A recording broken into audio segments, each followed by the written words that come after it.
পালং শাকের যে এত সুন্দর রেসিপি হয়, না খেলে বুঝতে পারবে না। আর খুব সহজভাবেই বানিয়ে নিতে পারবে। দেখো কত সুন্দর হয়েছে, একদম দেখেই জিভে জল চলে এলো। কিভাবে বানিয়েছি দেখতে থাকো, সাথে থাকো বন্ধুরা। তা নমস্কার বন্ধুরা, মিনা ব্লগ এবং রান্নাতে তোমাদের সবাইকে স্বাগত। চলে এসেছি পালং শাকের বাগানে। আর প্রথমেই আমি পালং শাকগুলো কেটে নেব। পালং শাক কাটছি, দেখো একদম ছনছনে আর একদম কচি কচি পালং শাক। পালং শাকগুলো কেটে নেব। পালং শাক কাটতে কাটতেই বলছি, তোমরা যদি চ্যানেলে নতুন হও সাবস্ক্রাইব করে নিও, পাশে থেকো বন্ধুরা। আর এই পালং শাকের রেসিপি বানিয়ে খেয়ে কমেন্ট করতে ভুলো না। দেখো একদম কত সুন্দর, একদম নরম কচি শাক। শাকগুলো আমি কেটে বেছে নিয়েছি। আর দেখো প্রথমেই আমি কড়াইতে জল বসিয়ে দিলাম। জল দিয়ে আমি দেখো কচু নিয়েছি 250 মতো। কচুগুলো ভালো করে ছাড়িয়ে কুচিয়ে নিয়েছি, নিয়ে এটা সেদ্ধ বসিয়ে দিলাম। ভালো করে ধুয়ে নিয়েছি, তাই আমি আর জল ফেলবো না। দিয়ে দিলাম সামান্য লবণ। আর কচুগুলো যেই মানে একটু ফুটে গেছে ভালো হয়ে, তার মধ্যে আমি দিয়ে দেবো একটু মসুর ডাল। ডালটা তোমরা নাও দিতে পারো, ডাল না দিলেও হবে। আমি তো দিলাম একটু 50 গ্রাম মতন ডাল দিয়েছি। আর দিয়ে দেবো কেটে রাখা পালং শাক। পালং শাকগুলো আমি প্রথমে একদম ভালো করে বেছে কেটে পরিষ্কার করে ধুয়ে নিয়েছিলাম। পালং শাকগুলো দিয়েও আমি আবারও ঢাকা দিয়ে দেবো।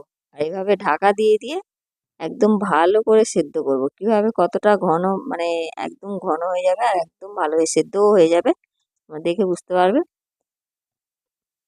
ওই একদম নাড়িয়ে নাড়িয়ে এটা ঢাকা দিয়ে দিয়েই সেদ্ধ করব।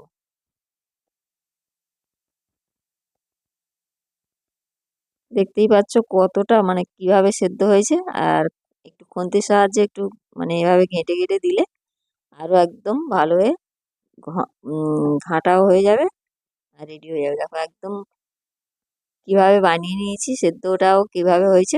ঢেলে নিলাম আমি এটা। ঢেলে নিয়ে আবারও আমি ওই কড়াইটাই বসিয়েছি। দেখতেই পাচ্ছ কিভাবে সেদ্ধ হয়েছে, একদম কত সুন্দরভাবে সেদ্ধটা হয়েছে। আর কড়াইতে তেল বসিয়েছি, ওই কড়াই আমি আবার দিয়ে বসিয়েছি। দিয়ে দিলাম দুটো শুকনো লঙ্কা। তেল গরম হয়েছে,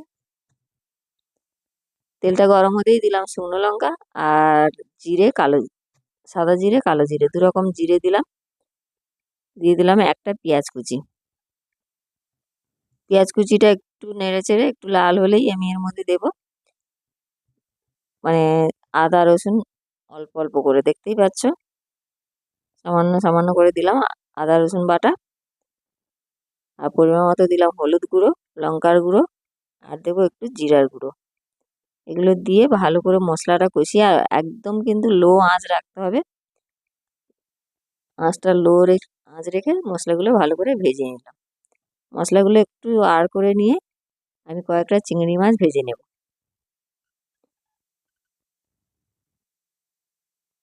চিংড়ি মাছগুলো আমি তোমরা চাইলে আগে ভেজে নিতে পারো। আমার চিংড়ি মাছগুলো আগে ভাজা হয়নি, আমি এর মধ্যে দিয়ে একটু উল্টে পাল্টে ভেজে নেব।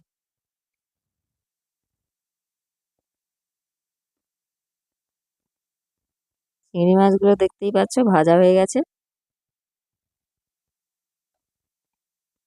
এবার আমি মশলার সাথে ভেজে রাখা মশলাটাও এক সাইডে আছে, ওটার সাথে ভালো করে মিশিয়ে নেব।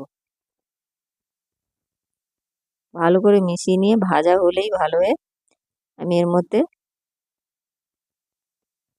কেমনভাবে ভাজাও হয়েছে দেখতে পাচ্ছ চিংড়ি মাছ আর মশলাটা। আর তেলটা একটু কম দিয়েছি আমি, তোমরা চাইলে আর একটু তেলও দিতে পারো এর মধ্যে। আর দিয়ে দেবো সেদ্ধ করে রাখা কচু পালং শাক। এইভাবে দিয়েই এবার নাড়তে নাড়তে একদম রেডি হয়ে যাবে। আর দিয়ে দেবে তোমরা স্বাদ মতো লবণ। আমি আগে লবণ দিয়েছি, আবারও একটু লবণ দেব।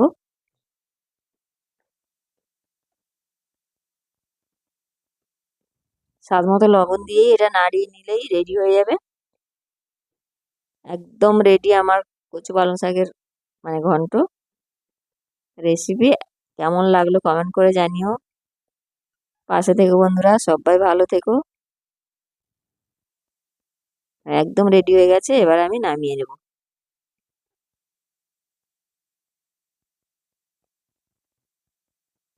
সবাই ভালো থেকো, সুস্থ থেকো। কচু পালং শাকের রেসিপি কেমন হলো কমেন্টে জানিও।